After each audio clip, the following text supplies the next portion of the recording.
Okay, let's dive into the source material for today.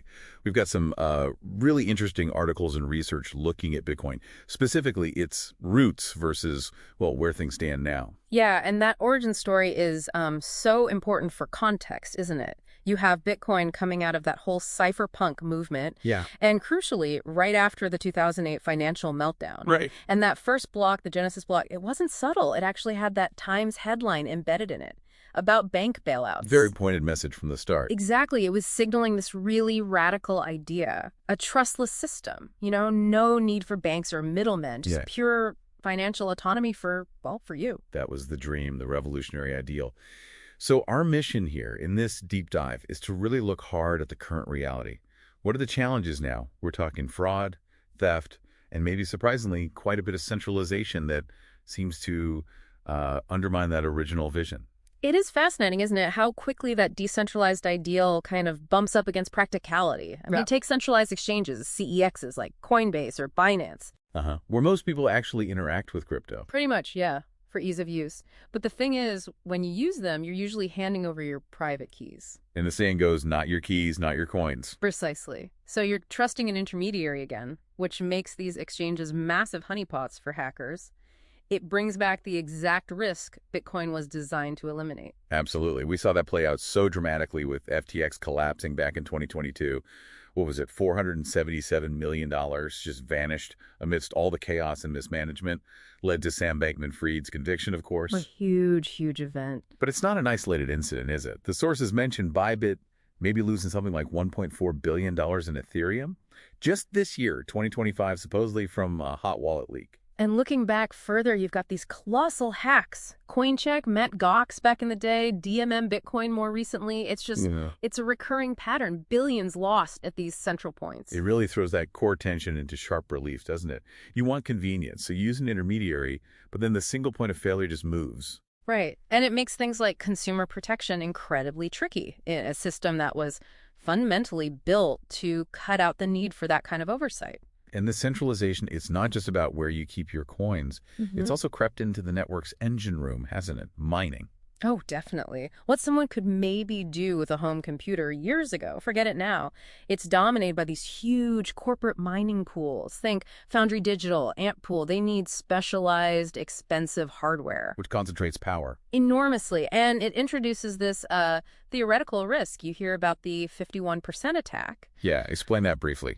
So basically, if one entity or a group working together gets control of more than half the network's computing power, well, they could potentially start messing with things, like censoring transactions or maybe even double spending coins, though that's harder. It's a serious concentration of power in what's meant to be a distributed system. So the drive for efficiency, for profit, seems to be pushing towards centralization. Even in areas like governance and development, right? Sources suggest smaller, more powerful groups gain influence. It's this constant tug of war. The decentralized ideology versus the practical needs of running a large, efficient network. Okay, shifting gears a bit, but related to risk. Let's talk about fraud. The space still feels very Wild West in some ways. The numbers you shared from the FBI are pretty stark. They really are. What was it for 2024? Americans losing around $9.3 billion just to crypto-related fraud. $9.3 billion. Just let that sink in. And the scams themselves, they're not static. They keep evolving. Oh, absolutely. You see the explosion of things like meme coins. Often they have zero actual utility. They're just vehicles for scams, like rug pulls. Where the creators just On it. disappear with everyone's money. Exactly. Or classic pump and dumps. And research mentioned in the sources, looking at platforms like Solana, suggests this is rampant. Like on Pump.Fun or Radium. Yeah, indicating that a huge percentage of tokens launched there or liquidity pools set up show signs of being scams. Hundreds of traders losing money constantly. And it goes beyond those simpler schemes. We're seeing really sophisticated stuff. Big Ponzi schemes like Novatech, allegedly pulling in, $650 million? And the really scary development is deepfakes. These AI-generated videos that look terrifyingly real. Like those fake Elon Musk live streams. Precisely. Using his likeness to try and solicit millions in crypto from unsuspecting viewers, it's incredibly deceptive. Plus, you have these other tactics, pig butchering, crypto drainers. They're getting smarter. They really are. They tap into basic human psychology, greed, gullibility, the fear of missing out, all amplified by social media hype. It proves that even with trustless tech, manipulating human trust is still the main attack vector. And amid all this, the underlying technical challenges haven't vanished either, have they? Scalability is still a big one. A huge one. Bitcoin can only process, maybe 7 transactions per second? Compare that to Visa doing thousands. So when demand spikes, the network gets congested, fees go way up. Plus the environmental issue with proof-of-work mining. That energy consumption is massive. Still a major point of criticism, yeah. Consuming electricity on the scale of entire countries to keep the network secure. It comes back to that blockchain trilemma idea, doesn't it? Bitcoin went hard on decentralization and security, but that often means sacrificing scalability. Right. And then there's the volatility.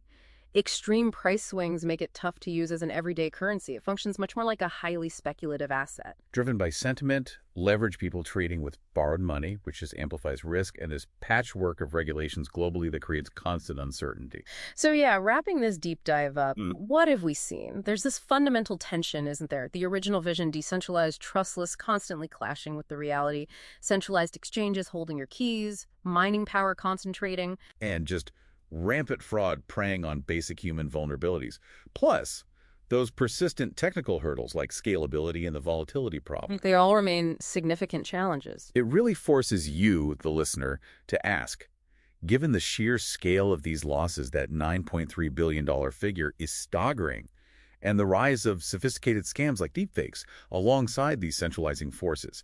Can crypto truly move past this Wild West phase? Can it actually fulfill that initial revolutionary promise? Or is this conflict, this gap between the ideal and the messy reality just sort of baked into the system as it exists today? Something to really mull over.